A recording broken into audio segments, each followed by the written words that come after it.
Hello, and welcome to the ThinkJSOU webinar series, brought to you by the Office for Strategic Engagements at the Joint Special Operations University. Today, we are pleased to present a distinguished speaker. This session is unclassified and will be recorded and posted to the JSOU network. Please keep in mind that the views and opinions expressed by all participants do not necessarily reflect the views, opinions, or policies of the United States government, the Department of Defense, the U.S. Special Operations Command, and the Joint Special Operations University. If you have questions after the session, please email thinkjsou@jsou.edu.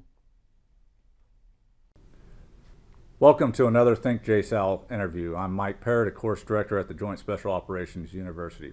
Today's guest is Nicholas Eftimiades. He has over 30 years of government service, is a veteran of the U.S. Central Intelligence Agency, State Department, as well as the Defense Intelligence Agency. He is an author and renowned educator for his work concerning PRC intelligence operations. Nicholas is a current professor at Penn State Harrisburg University and founder of the Shinobi Enterprises LLC, a company focused on countering Chinese espionage and covert influence, as well as theft of U.S. technology and trade secrets. Mr. Eftimiades is a globally recognized authority on Chinese intelligence, operations, and tactics.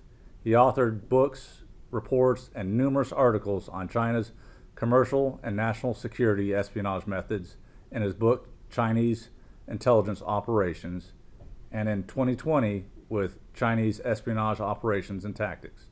In Nicholas's recent publication by the Research Institute for European and American Studies titled China's Espionage Recruitment Motivations, Getting Rid of the Mice, he proposes a new methodology for examining China's intelligence recruitment motivations and tactics, the acronym BEWARE. We'll discuss that later today. Which brings us to today's discussion on the PRC's espionage methodology. Mr. Eftimiades, welcome to this ThinkJSOU interview. I'm looking forward to our discussion, especially on the eve of recent events that directly contribute to this body of knowledge. I'll turn it over to you for some introductory comments. Well, thanks very much. I do have the benefit of working a lot with the special ops community. I did in my DIA career and now post-career. And the interest in China, our own special ops community has so much going on, and it seems we can't get out of the Middle East. So it's getting attention is a difficult task for them, but this is a future. And unlike any other threats that we've had in decades, it's a strategic threat. I mean, the last time was the Soviet Union, but it is a long-term strategic threat. So our community needs to be a little focused and be looking at this because it's upon them already. Nick, again, thank you for joining me here today. I would like to discuss 4 key areas based on your experience and recent publications. First, we'll discuss your new book, the second edition of Chinese Espionage Operations and Tactics, that should be coming out here in the next month or so.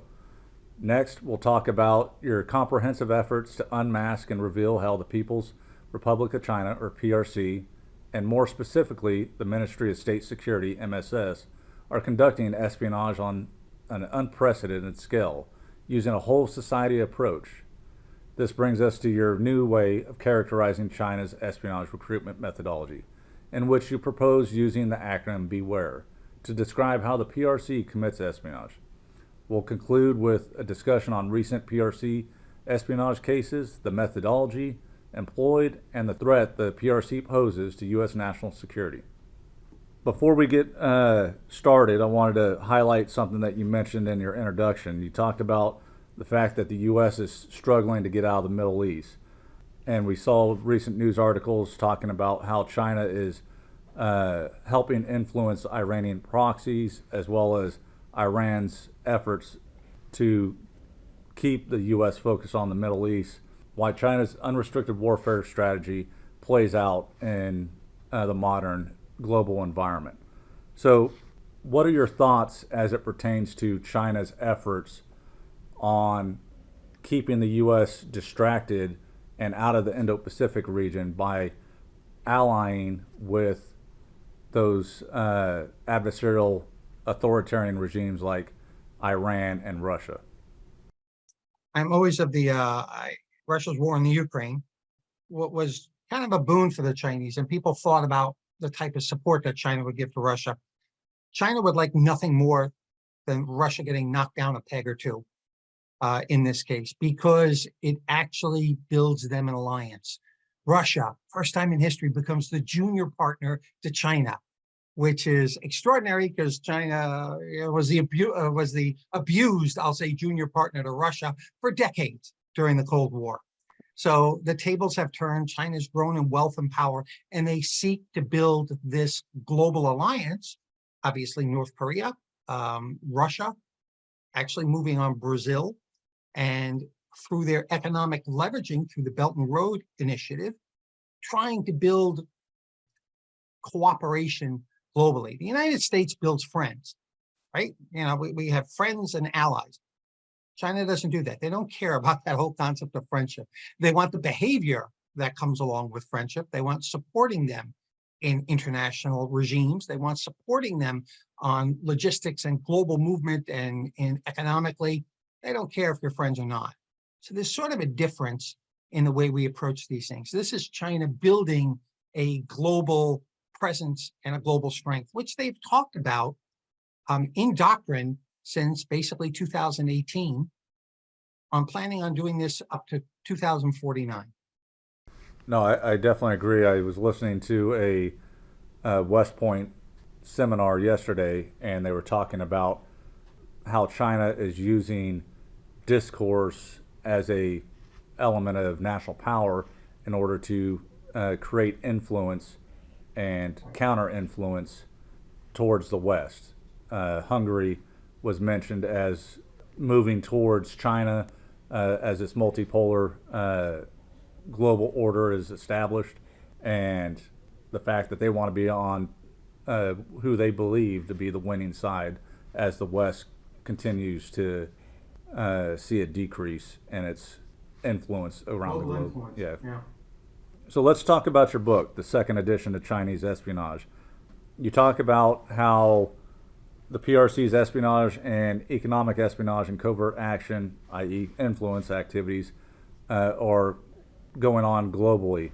Can you provide a short description of the new content in the book and the premise in which it was written?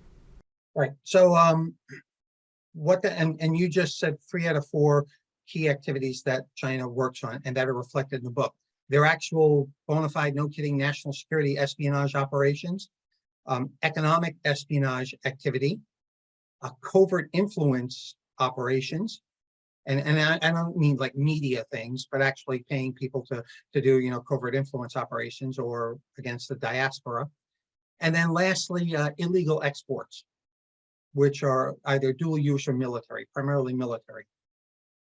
So those 4 elements make up the areas that I've studied for Chinese espionage. Well, we kind of put that under the media definition of espionage, right?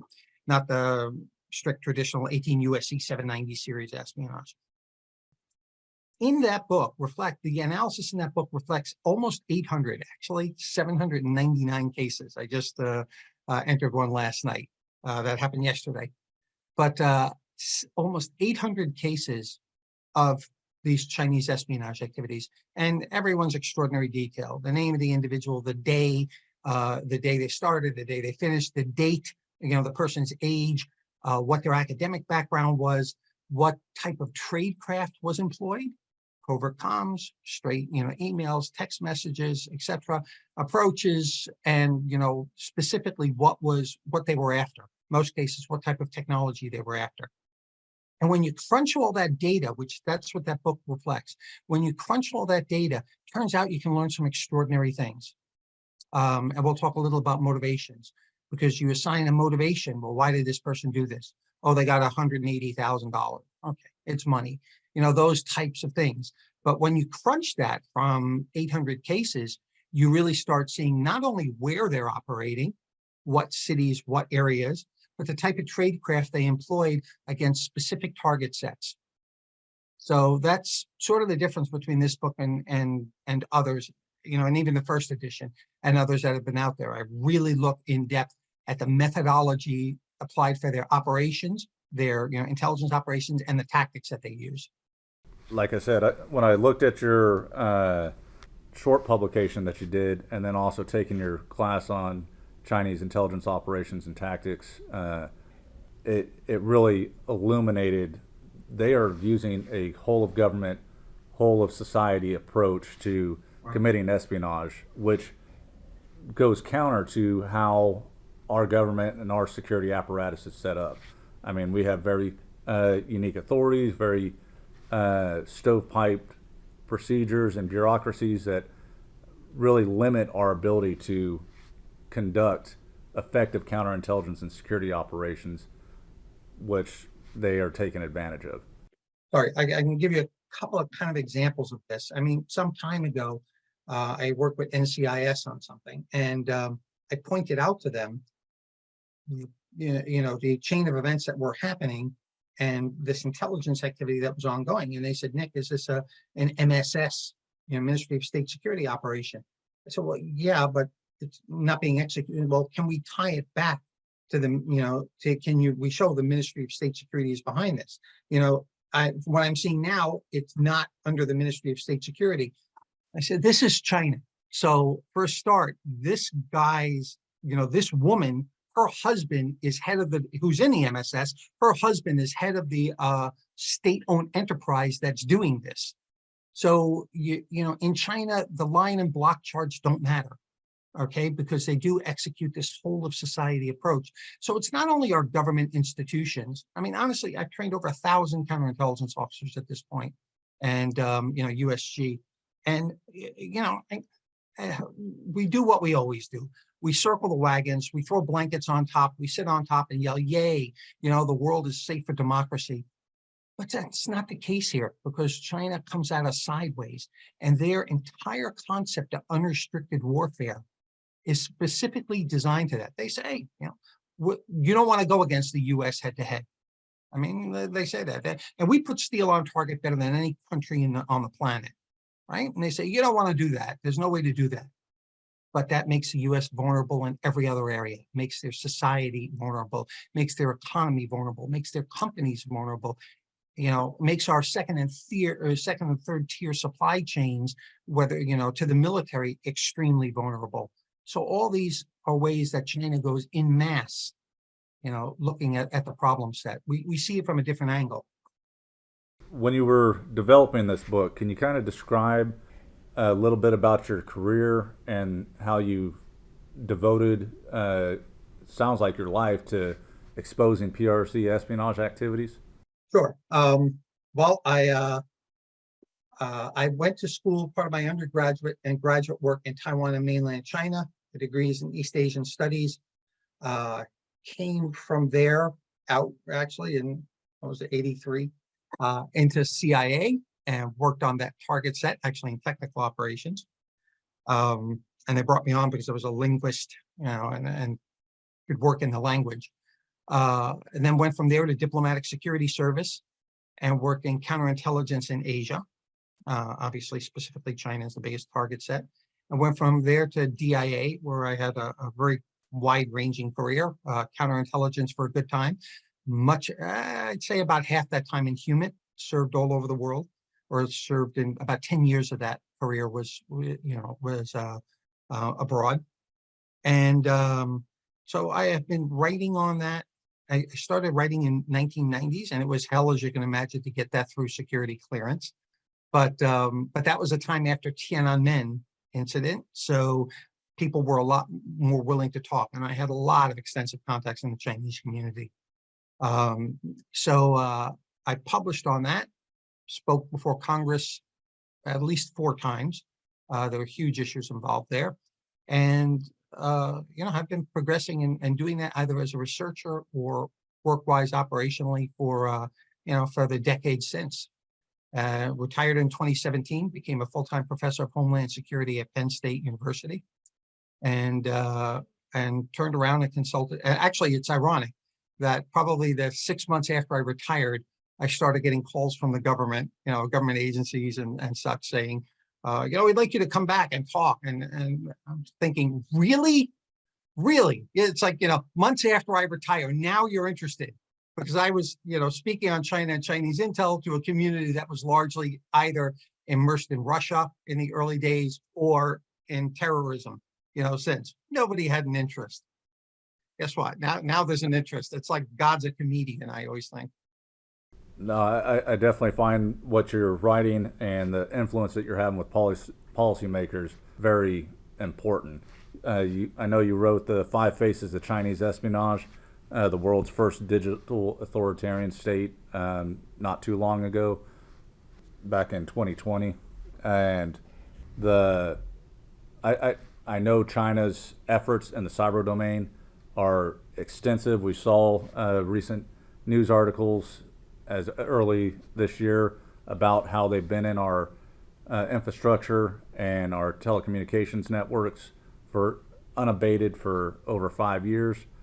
Can you talk a little bit about how they conduct those type of espionage activities? Sure. There's a little distinction here when we get to cyber. Starting in 2015, Xi Jinping moved the cyber responsibilities out of the PLA, Unit 61398, and moved them to the Ministry of State Security. Ministry of State Security, for the most part, turned around and contracted that to individuals. And so we see this extraordinary doing actual criminal acts in addition to stealing information. And this is because the MSS has literally passed it on to, contracted out to local criminal organizations. The component that is attacking infrastructure or penetrating infrastructure was moved to the Strategic Support Force. And ironically, the reason it was moved there, the reason that Xi Jinping took the responsibilities of all cyber away from them was because of corruption. I mean, they were working on behalf of Chinese companies, attacking other companies, other Chinese companies, and getting paid for it on the side. So Xi Jinping finally said, enough, you guys are not touching anything related to economic espionage. We're reorganizing, we're moving this cyber function, which includes IPB intelligence preparation of the battle space, which includes that under the Strategic Support Force. If you trip on anything economic, you can pass it over to the MSS. So a little split. That which is happening and has been happening to our critical infrastructure for the last, since that time, since 2015, basically, is under direction of the PLA. And the stuff that's economic espionage is under direction of the Ministry of State Security, but executed by what they call cybersecurity companies. As I write, if you watch Chinese TV, you can actually see these guys bragging about it. And on Chinese TV, which is just insane. But they do. They call them red patriots or something like that. And that's how the cybersecurity companies leverage the work they're doing for the MSS to get business and to get more established. Well, let's go ahead and transition to your efforts to reveal and unmask the PRC and MSS's espionage activities. Can you kind of give a short description or overview of your experiences as an intelligence professional, and also working as the CEO for Shinobi Enterprises? Let's start with the CEO aspect and work our way backward. So after I started getting a lot of calls from government in 2018, early 2018, I started to realize that and that's the time we had the China initiative out of Justice, and it's the time that people were starting to first wake up and take a look and come to an understanding of what was going on. So I realized that there was still a gap in information that needed to be fixed. And of course, because the government was approaching me, you needed an LLC to respond to that. So I created Shinobi Enterprises, which actually has a dual meaning, because I was listed by the Chinese in the late 1990s in the People's Daily as an enemy of the people.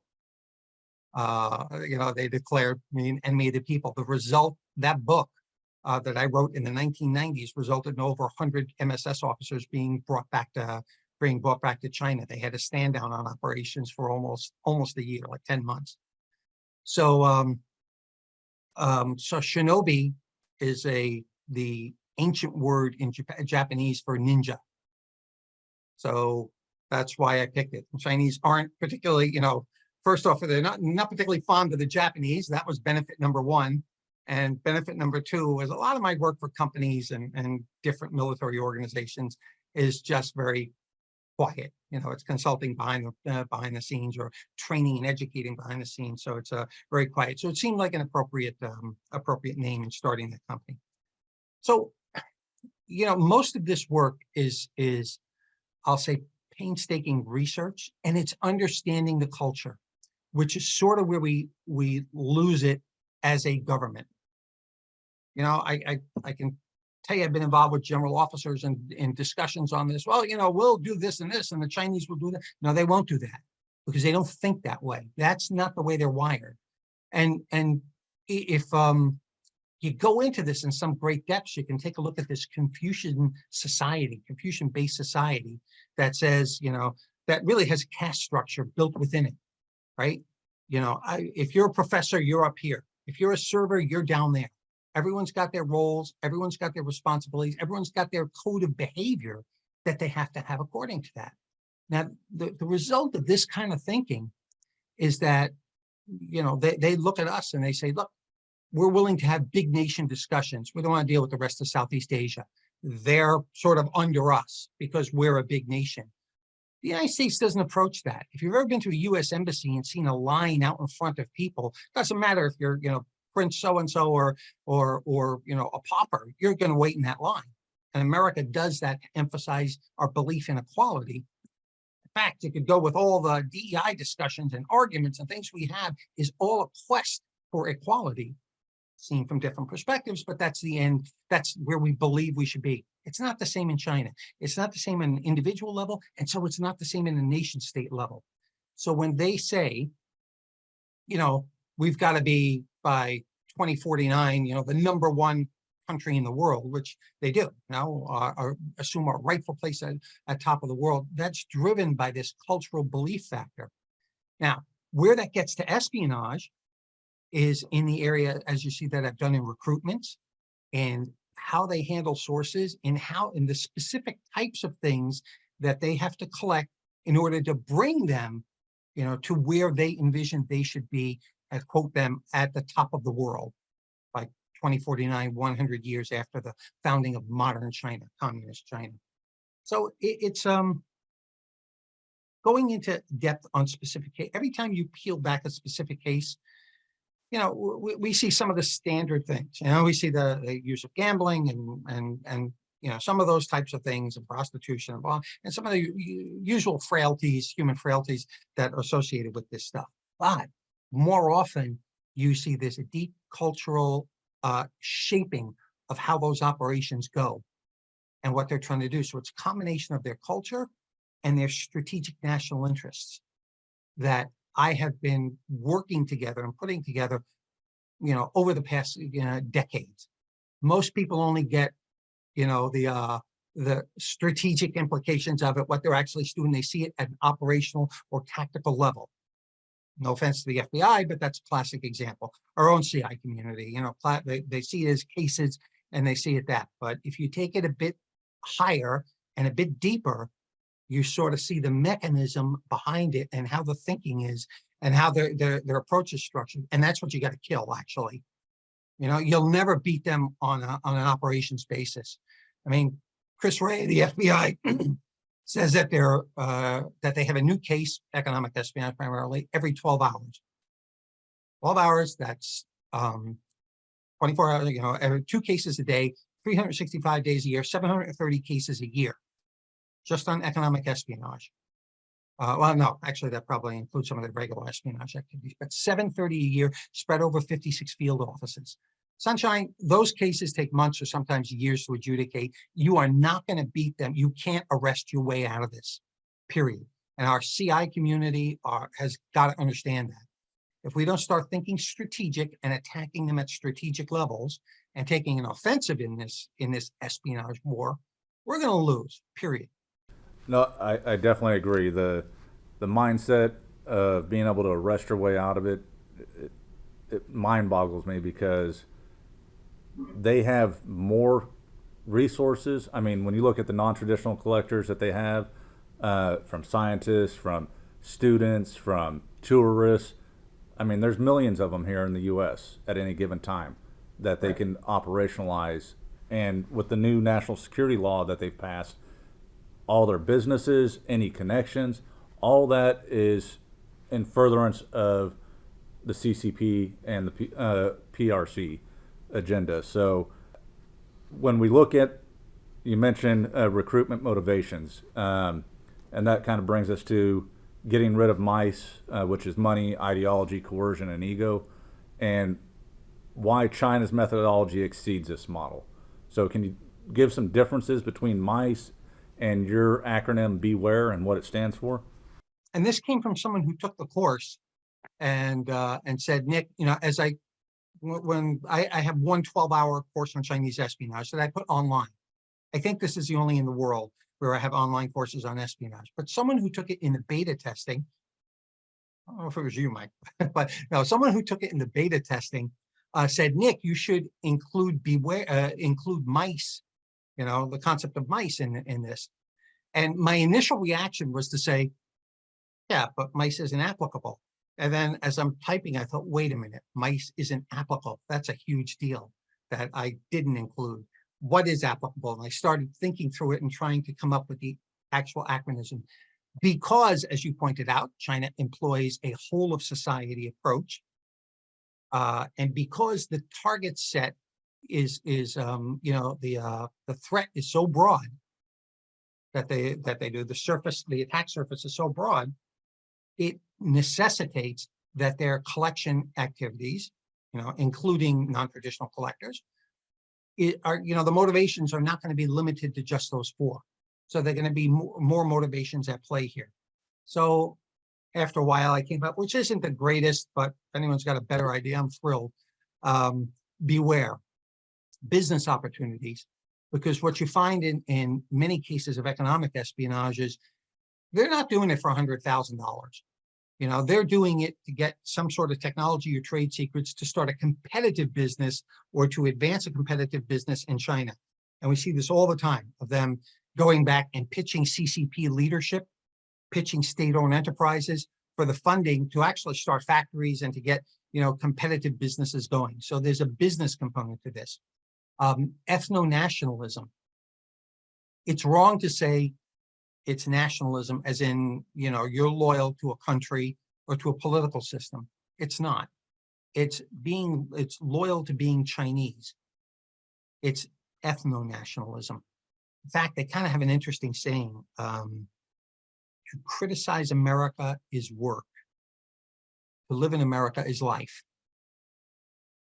Which is just crazy when you think about it, but it's you know, it's polar opposites. But you know, it's for the government and stuff we criticize, but we love the you know, the freedoms here that we do. But we're loyal to Chinese, to being Chinese, ethno-national, and it's the same leverage that you know, that I mean, their government applies to them. Ethno-nationalism, right? Do this because you're Chinese. I've heard that a bunch of times from assets. Sorry, wealth. Another key. So we have, you know, beware. Wealth is the third part of it, and wealth is basically a way of just saying cash. You know, I'll do this for $100,000. Academic advancement, the next one. We have cases where people are, and not few, lots, where people will steal research, steal it in its quote infancy phase in academia. But they do it for their academic advancement. And this gets back to that whole Confucian construct that I gave you before, because in Chinese society, you know, what Confucian flipped Chinese society, they said, forget about being royal, you know, the royalty here. The most important things are your education and your self-growth and advancement. So over the generations, over the millennium since Confucius, education evolves to be the most important thing in Chinese society, literally, which is why you have 300,000 Chinese students here, 200,000 in the UK, another almost 200,000 in Australia, because of education. People will actually scrap everything they have to advance their kids' educations. And that's why they're so, you know, successful. So academic advancement, see a lot of theft of research for academic advancement. Repression or coercion. China does this to what it believes are, it has this "we are Chinese" viewpoint. So I cannot tell you the number of people I've found worldwide which tell me, yeah, which are in, I work in the security industry, and, in talking to people, which ethnic Chinese will say, yeah, my family contacted me about, being visited by the Ministry of State Security or the Ministry of Public Security. So there's an amazing outreach that the Chinese government has over people it sees abroad who are particularly who are ethnically Chinese. And, I've been on the phone when Uyghurs are crying to their relatives because, they're being beaten up literally on the phone by the Ministry of State Security. And, please stop what you're doing. Please stop what you're doing. I've listened in on those phone calls. I've said, so we have this whole aspect against the Chinese diaspora. We have this whole aspect of people working, worldwide, whether it be in the military or not. If they have friends and family in China, they're subject to that outreach. And the Chinese government knows that. Actually, the Chinese government says that in law, some of their means of going after fugitives abroad. And they put that under persuasion. But it actually literally translates and says that, to do those types of things, as well as extrajudicial kidnappings abroad. And the last one we'll say is emotion. Because in China is not a legalistic system, meaning generally no one cares about the law, which is why the corruption is our definition of corruption. What we say is corruption is rampant. The law is not a big deal in China. As though the emperor is far and the mountains are high. However, it's a humanistic society. Everything runs on interpersonal relationships, Guangxi networks, and all this and which is how you get espionage done in China.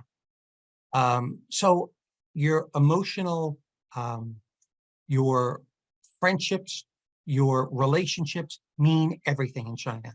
You do your job because it's your responsibility to do, right? You get paid X amount of dollars, and your belief in patriotism, etc. Everyone basically fits into that category in the US. Not so in China. Everything works in interpersonal relationships, right? Oh, he'll do it for me because he's my cousin. Doesn't matter what the rules say. Doesn't matter what the law says. They'll do it because it's interpersonal relationships. The result of that is that when people are here, they still have those bonds.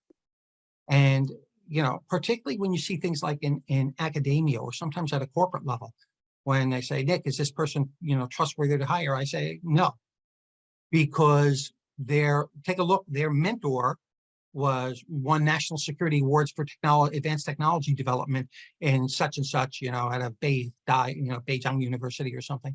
And the result of which is that person who studied under them, because of this Confucian bond that you build, in this case with educators, that person is responsible to them. And when that person calls and says, look, I need you to go, to get this information that's being done, whether that be in the military, or whether that be in a lab somewhere, that person's going to do it.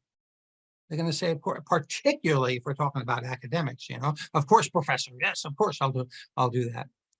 Because the bond is so strong and the law means very little. So that last one, emotion, is kind of a key, powerful one. And because it represents the essence of the Chinese system, humanistic society, not a legalistic society. Lord knows we're a legalistic society. Probably the most on the planet. You sue everyone for everything. It's a legalistic society. Not so there. Really quite the opposite. And I find that very interesting because from a soft perspective, we look at the human domain, we look at the cognitive domain, and that's really at the forefront of what we need to attack, or at least to be able to penetrate when we're trying to identify these networks that are operating here clandestinely in the U.S. as well as abroad. You mentioned the ability actually, sorry if you don't mind me interrupting, the ability of, or the necessity for that community, for the soft community, is to be able to take this knowledge and flip it around and say, okay, how do we use that emotional bond? Who do we target that emotional bond to go throw a different direction to China, to take an offensive in our counterintelligence, our OFCO, to take an offensive counterintelligence approach to protect our forces and our capabilities. That's what really misses. I mean, most of our guys just aren't aware of this and they don't know how to exploit it. So they just, wait till a case comes to them and, do the security procedures that reveal, issues. But that's not the way it should be. Not if you want to tackle this espionage threat. No, I definitely appreciate those insights. You mentioned repression. We saw it in the news with the clandestine police stations up in New York and California, and the fact that they were intimidating or coercing Chinese citizens here in the U.S. Based off of their dislike or perceived discretions against the CCP. And then you also have, on the academic side, the 1,000 Talents program.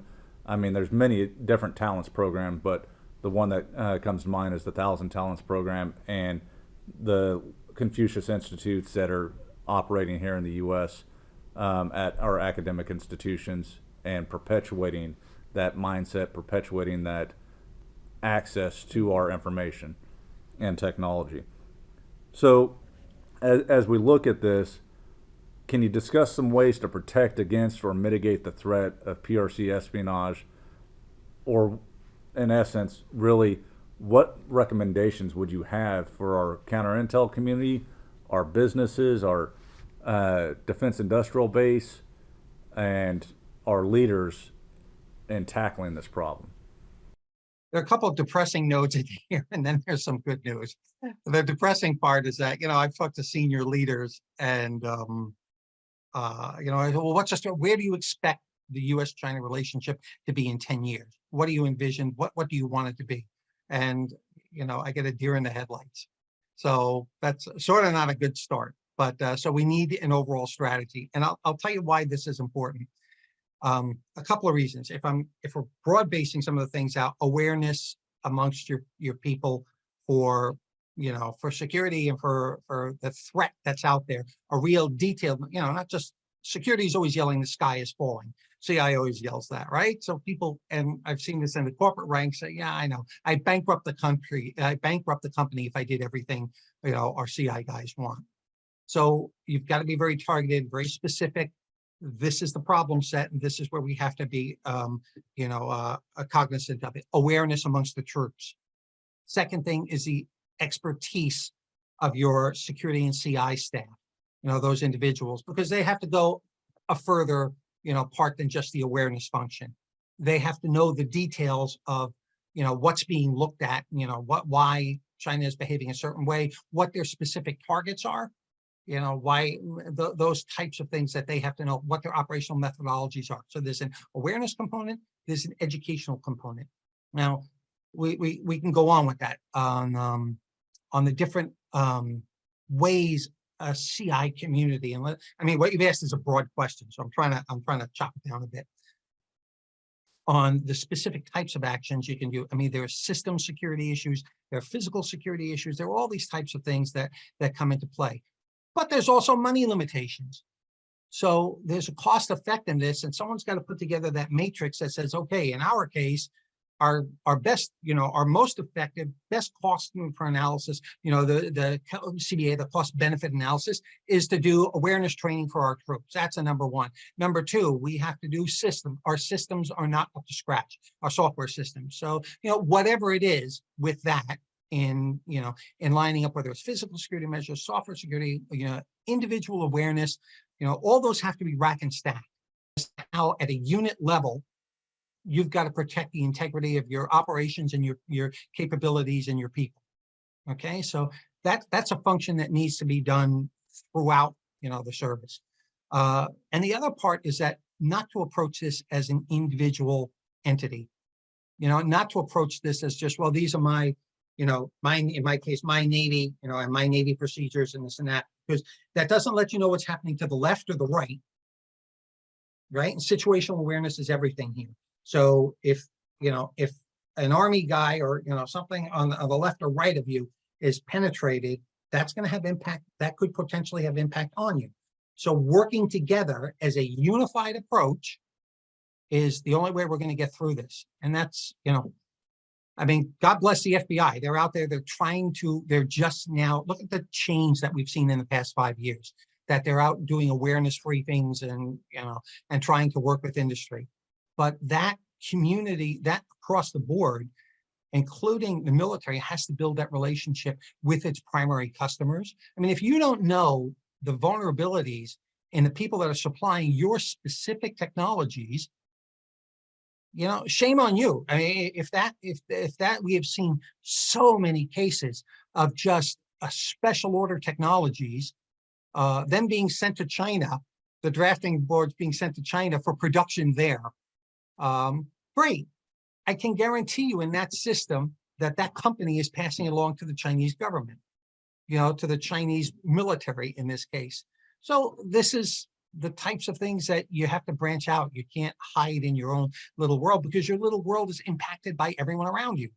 So community-based approach. They use a whole of community approach to conduct espionage. We have to use a whole of community approach to negate that. No, I definitely agree. We use the acronym recognize, report, and partner because we understand our limitations. We've done our look. We understand ourselves. We understand the enemy. And we realize that for us to be effective, we need to be the eyes and ears to help enable, tip and cue those other agencies that have the authority or have that mission to execute, and then be willing to partner with them to be that value, we call it CI value proposition of, hey, from a soft community, here's our CI value proposition. We're going to partner with you. That's going to free up one of your agents. Now you have unfettered access into the formation, and we can help expedite the investigation or the operation or activity that it is needed in order to bring forth and impose cost against our adversary. I don't know how specifically the community does this. I mean, how it's done in other places in the military, but my experience going back to DIA was in the special ops, people that are working with the soft community, selling to the soft community or trying to sell to the soft community, have also been in China with their technology and having it produced in China. And I got it. But if you see the problem with this is that we have a guy going to China who now we have manufacturing companies that actually know the details of this technology. That gets into the soft community, and then they put a bunch of blankets on top of it and say, great, we're secure in using this. No, you're really not. No, I completely understand what you're saying, and we need to get left of theft. We need to get further left of the infiltration, the exploitation of our technology. I mean, it's happening in our academic institutions. It's happening in our research and development facilities and our testing facilities before SOF even is presented with the technology. So in order for us to be able to counter that and to make sure that we know which technologies are compromised, we need to be able to go out, do that engagement, do those awareness briefs, do that partnership with our federal agencies and our Homeland Security agencies, so that way now we have an informed populace, we have an informed defense industrial base that says, nope, and we also have the capability to look left, as far left as possible, so that way now we are able to have that competitive advantage and ensure that a constant look, a persistent look is taking place throughout the development cycle for the next generation of soft capabilities. Right. We actually had a case, just yesterday, right? That came out about a Chinese individual by the name of Gong, who was selling or trying to use in one of the talent programs the advanced technologies that he had as an engineer, having worked for decades in California, and into the Chinese government.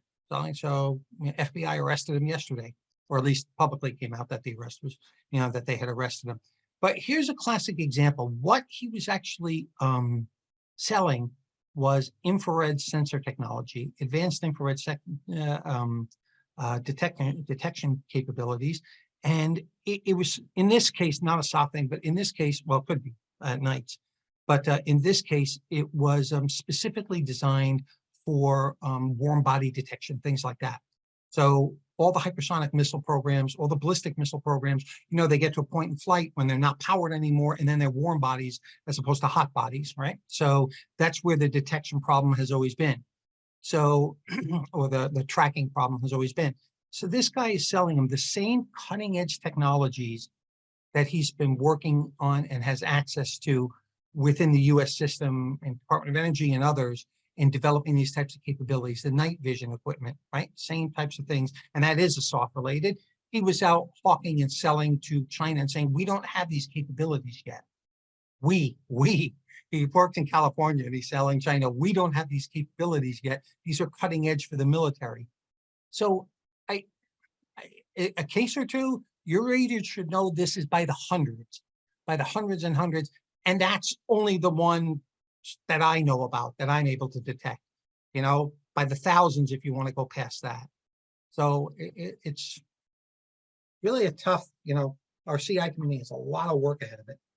Well, you mentioned hundreds, and so I'm sitting here looking at, and I appreciate you posting this congressional memo from the Select Committee on the Chinese Communist Party, dated back in September of 2023, to Secretary Austin, SecDef, and Director Wray at the FBI, highlighting the hundreds of espionage incidents at military bases and other sensitive locations around the U.S., and the fact that the growing trend is that the CCP continues to obtain sensitive information on our military, economic, and technological secrets. It talks about in one case, a potential agent infiltrated a U.S. Army test range, accessed numerous missile sites, and used drone technology to surveil the grounds. Another one was talking about them doing scuba diving and going and looking at some of our sensitive space test sites. We've also had some special operations facilities penetrated in Florida as well. Yes. And so that kind of brings us to some of the recent events that have taken place. You mentioned the individual that just got arrested by the FBI. You had the 2 U.S. Navy sailors out in California arrested on behalf of the PRC not too long ago. We had, this one hits close to home with our soft community. We had a U.S. Navy logistician and her husband who were arrested for exporting sensitive military technology and working on behalf of a MSS case officer, not to mention the fact that she failed, the U.S. Navy logistician, she failed to report that her husband was a former Chinese intelligence officer. Kind of one of those key things that you need to report. So can you highlight some of the other ones, talk about maybe how PRC espionage has hit our lines of communication, specifically our ports with the cranes, and our ability to project our military into the Indo-Pacific region, and how that impacts our ability to prepare in the event Taiwan and China conflict goes from cold to warm or hot? Sure. And let's start in Asia, why don't we? So I think if my memory serves correct, I mean, even dating back a while, 10 years or so, we had 4 cases out of Japan over time, where people in the local area were recruited by the MSS in local areas around U.S. bases. Okay, just store owners, Ichikaya, the Japanese bars, were just recruiting and getting everything from credit card numbers to people where they worked at the bases, what they did, and reporting that. We've had F-35 and a number of other U.S. combat systems targeted through cross cyber human operations.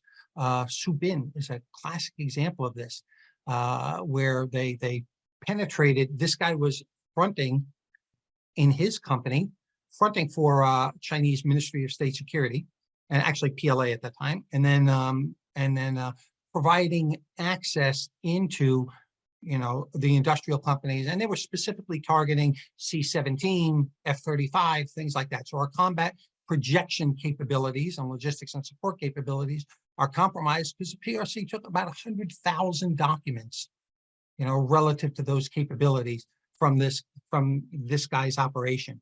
I had a company called Lodi Tech. And it gets better because we actually arrest this guy in, I think it was 2016. He's actually convicted. He's released in 1 year later. He was supposed to serve 4 years. He's released 1 year later in a trade for Canadians that were grabbed by the Chinese government.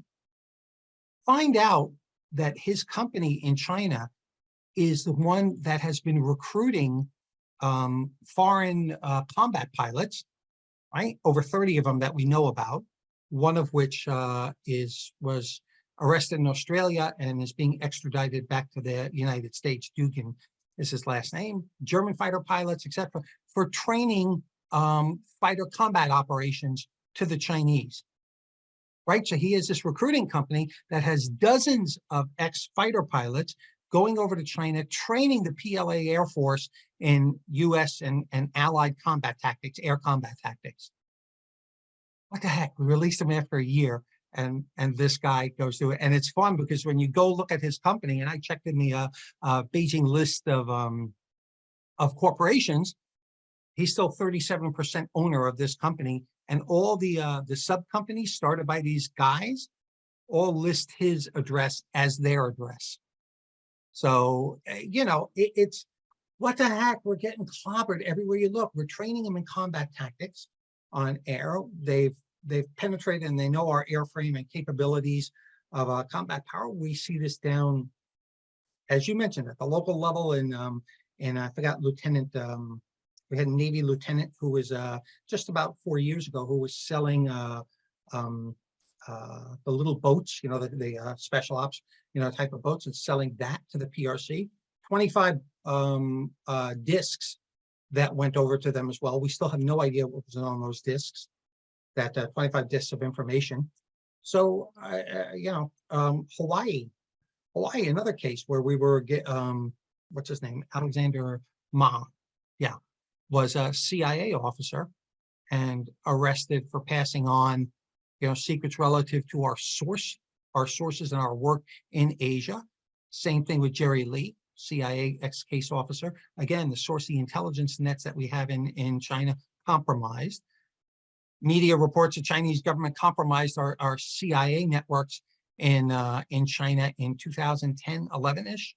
And actually Chinese media bragged about executing these people, at their offices and things like that. So, I mean, everywhere you look, you will find some case or over any period of time that affects our combat projection capabilities in the Asia-Pacific theater. It's concerning on so many levels. I mean, you date back to 2011 with Navy intelligence specialist Brian Martin. I mean, he got 34 years for selling secrets. That again hits home to the soft community because of where he was assigned. You've got academics being arrested for espionage activities and selling proprietary information. So we look at this and we look back at history. We'll look back at the Cold War, our CT fight, and other historical espionage cases. What's different between how the Soviets did during the Cold War, what we saw in the CT fight with working against VEOs and terrorist organizations compared to what we're dealing with the PRC? Where do you want to start with this? The Soviets never had anything to offer the world other than military might and a threat. Okay, they couldn't offer the world their economy. They couldn't say their economy was you'll live better under here, right? They had to keep that all quiet because it's not the case. They couldn't offer the world political, benefits of saying, oh, take our system, it's free, it's open, you will be able to live your life without oppression, without being directed and controlled. They couldn't offer. So they really, culturally, Yeah, I guess. Yeah, every nation has its own culture and artifacts and things. But the only thing it had was the military. Not the case in China. China has a booming economy. I mean, it's fallen onto hard times, but so did we in 2008, 2009, with the housing crisis. So, don't sink them yet. But they are telling the world, no, there's a different way to live. Look at democracy. Look at how chaotic it is. Look at the fact they can't get anything done, which, by the way, we see a lot of evidence, or very direct evidence, that they've actually supported protests here, racial protests, protests on race relations and things like that, that they're actually funneling money to support those. That's CNN actually reported about that, weeks ago, months ago. So, they're offering the world, particularly the emerging world, and saying a different thing. Look, we can economically build you up, and our system works better. I mean, we look out for the people, and we can make decisions, and we can move on things, and it works better. So we are facing an ideological challenge, number one. Okay, we're the ones who get caught up about graft and corruption and things like that. Most of the world really doesn't, particularly the emerging world. So you can't apply our standards to what China's doing and working in the emerging world, because most of them readily accept it. A lot of people accept it. So with that in mind, they have a different approach. They present an ideological challenge, as a start. And then it's the unrestricted warfare challenge. Russia had a bit of an unrestricted warfare challenge, but think of the way we screened people coming in from Russia. I mean, emigres that came in from Russia, every one of them was debriefed. And we probably got more from them about Russian underground facilities and, strategic locations and things than any, intelligence collection efforts. Not the case here now, right? We have an entire Chinese population, which is threatened a lot by the PRC. And it is only now, decades after China has been conducting this activity, only now that the FBI is paying attention. Case of Wang Shujun in New York, right? This guy ran a think tank, or a nonprofit, for supporting, freedom and democracy in China. Turns out he was an MSS asset since about 2008. So 2008, hundreds of communications, they got back and forth. The FBI arrested him a year or so ago. Case is still in court. The guy, that information was first given to the Bureau in 2010. Okay, what this guy was doing, it just wasn't on the priority list. And why do we see all these cases now? And we do see a lot, as you pointed out, with the police stations and the FBI go, well, the FBI stopped doing the China initiative, and now they're working towards something else and putting resources towards something else. But they've been there all the time. China's been threatening people locally. China's been forcibly, extraditing people, locally under the radar. It's only now that the world, largely because of a think tank put out a report on it, 110 police stations worldwide. It's only now we're paying attention to it. So this has existed at a sub-level within the United States, and we just haven't cared. I mean, it's going to take your folks, that spec ops community is sooner or later going to get nailed hard by its second and third tier suppliers, because I guarantee you, no one's going to them and sitting there saying, well, who are your contacts, who are your associations, what's the nature of things like family relationships and stuff like that. Oh, no one has the time, no one has the effort, but that's what's going to kill. No, I definitely agree. Just the sheer volume of cases, the sheer volume of Chinese illegal migrants coming through the southern border. I mean, we are seeing a system that we can't handle. So we've got to come up with different approaches. We've got to come up with a different methodology to really confront this, because our historical approaches are lacking. So I think you summed it up. I'll just say, I think you summed it up perfectly. That's exactly the case. So when you look at it from a veteran intelligence professional's perspective, what advice do you have for young SOF and counterintelligence professionals that are working in this contemporary environment? Well, we're way behind where we should be, as you just pointed out. in the era of the Soviet Union, we had thousands of officers, thousands of enlisted. We had thousands of people who were trained in the Soviet Union. I mean, freaking Germany, Garmisch, we had a whole university dedicated to it, you know, to training on the Soviet Union. So you've got to start somewhere, and that sort of has to be the key component of it. I start with them teaching the culture and the history, and my CI guys, at the first thing they do is, okay, we'll listen to this. But by the end of the day, they're like, oh my God, that makes perfect sense now that I'm seeing 1, 2, 3, 4, 5 happening. And that's where you really got to start. We have to look at a broad-based educational program within the soft community, within our larger military, right? You can't just scream China, China, China. Okay, you've got to be intelligent about this and understand their unrestricted warfare concept. You've got to understand how historically they're applying it. I mean, I had a Chinese officer tell me once, Nick, we've had wars that lasted more, longer than your country has been a country. So what are you telling me? And he was right. You take a look at the Warring States period and 260 so years, they were at conflict with each other. They've had a lot of experience in this. We need to learn that. We need to understand it.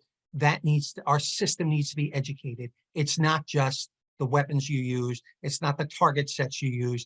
It's understanding what's behind it. That's where we have to get to.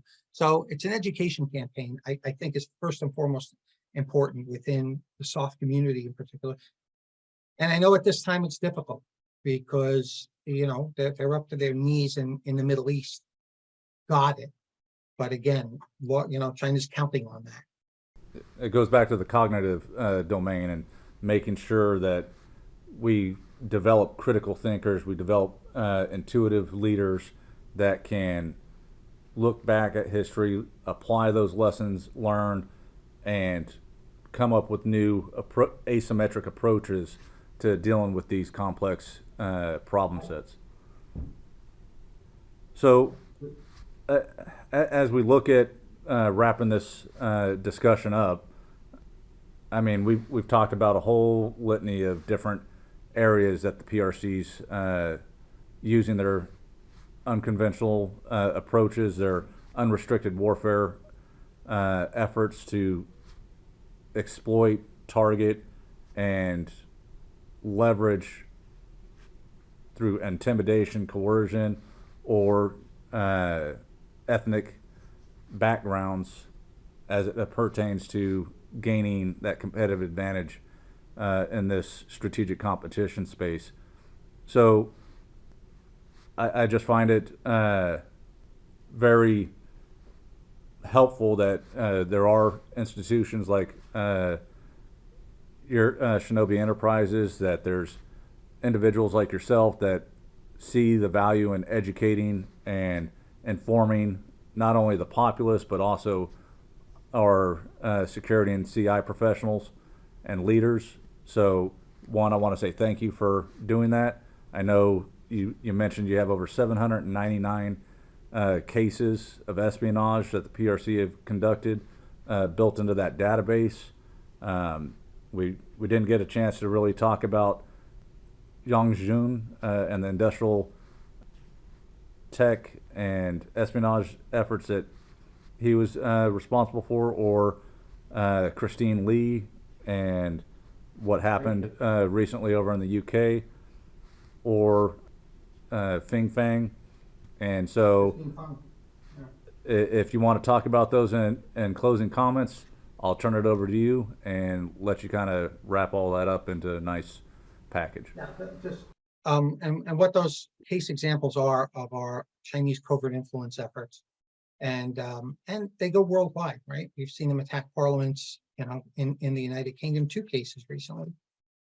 Christine Lee and Case, a guy by the name of Case, who's a researcher for Parliament, who was arrested.